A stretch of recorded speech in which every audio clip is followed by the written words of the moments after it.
Hey, what's going on, guys? Here at Galaxy Games with Dylan Oxley, and today he's going to be profiling his Cyframes deck, the Chess Say No deck to everything. Let's get right into it. Well, first we've got 2 driver. Only 2. Yeah, only 2. I know it's kind of interesting, but the reason why I'm only playing 2 driver is 1, he clogs when you draw him, and instead I'm playing 3 multi-threaders. Multi-threader counts as a driver when he's in your hand or in your graveyard. Oh, okay. And he basically acts like a Return of the Dragon Lords for Cyframes.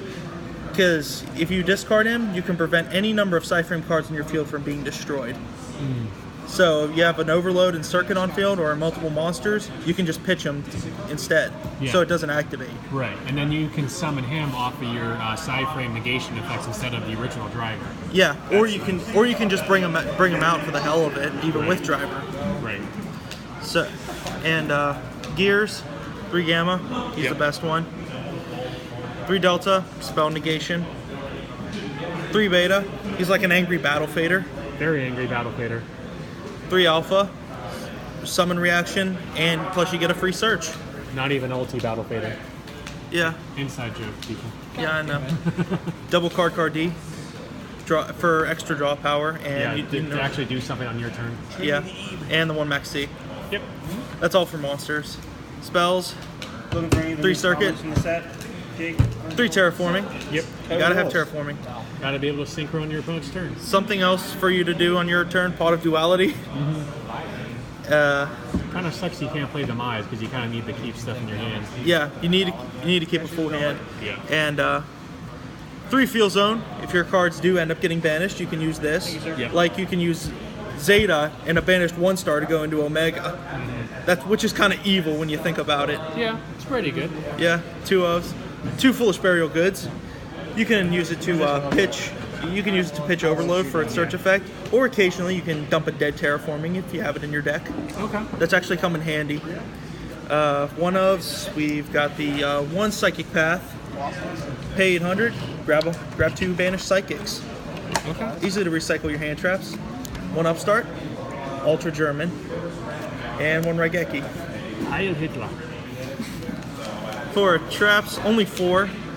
3 Overload. Best trap. Best trap, yeah. And I've got the Drowning. I'm going to cut Beta down to 2 once I get this, because out of all the gears that I play, Beta's honestly the worst one, because I more often than not do have a monster on the field. Are you needing more Drownings? I need 1 or 2. I have a playset. You do? Yeah. I need 1 or 2. I can hook you up. Yeah, sweet. Good to know. That's it for main deck. Total Coming at you live with the dank views. Yeah, the total 40 cards. Now for the extra deck. I actually divided this into categories of ones I play most often to least often. Okay. Ones you'll play, ones you will. This is the only one you'll see every game guaranteed. The MVP, 3 Omega.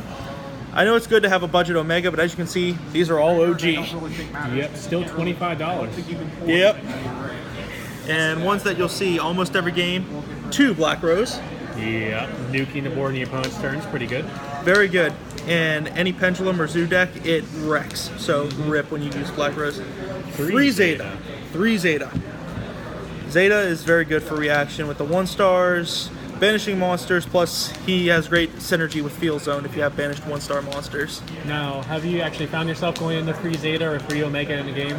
3 Omega all the time. Zeta, not so much, but I have done it before. And I'm sure you have the extra deck space to work with. Yeah, I could cut 1 Zeta for something else. Ones you'll see occasionally, Yazi, Evil of the Yang Zing, because it's a non-targetable 2600 beater that acts as a Diamond Direwolf. Yep. Stardust Dragon, keeping stuff from being destroyed. And the rest is just filler. Scarlight, getting over big boards. Thought Ruler, protection for Psychics. Clearwing, self-explanatory. Moonlight, and Ancient Fairy Dragon. Yep. That's it for extra deck. The only thing I would really change is cutting Zeta for something else. I'm just not sure what. Side deck, we've got Double Flying Sea for Zoo, of course. Yep. It's honestly pretty underrated, if you'd ask me. 2 Ghost Ogre, self-explanatory. Yep. Gotta love Ghost Ogre. I love Ghost Ogering Barrage or Diagram and just watch my opponent cry. Yep. That's what it's there for. Kaiju Engine, Gamma Seal, Kamungus, Radiant, and Double Slumber. Okay. True Draco matchup, we've got double Cosmic Cyclone. Yeah. It comes in very much handy, or anything where you deal with pesky traps and spells. Another thing for True Draco, double Unending Nightmare. Unending Nightmare really comes in clutch because This combined with Overload, banishing cards, you can basically just disrupt your opponent twice per turn. yeah, or if they already have something face up and they use the card effect in True Dracos, it's once per chain, so you can use it to go in and pop another card. Yep. There you go. And double Forbidden Apocrypha, the poor man's D barrier. Good against Zoo. Very good against Zoo. That's everything. All right. So thank you, Dylan, for the deck profile. What do you think about this deck going forward into Link format?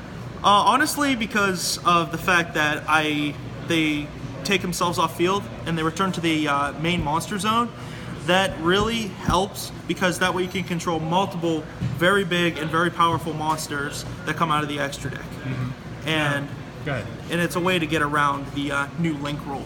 Right. And the reason why I'm not playing cards like Overmind, Archfiend, or Stardust Spark Dragon is because I like to keep my field clear so I can keep going into my extra deck. Mm-hmm. So you can say this is a more aggressive build than the normal side frame deck. Yeah.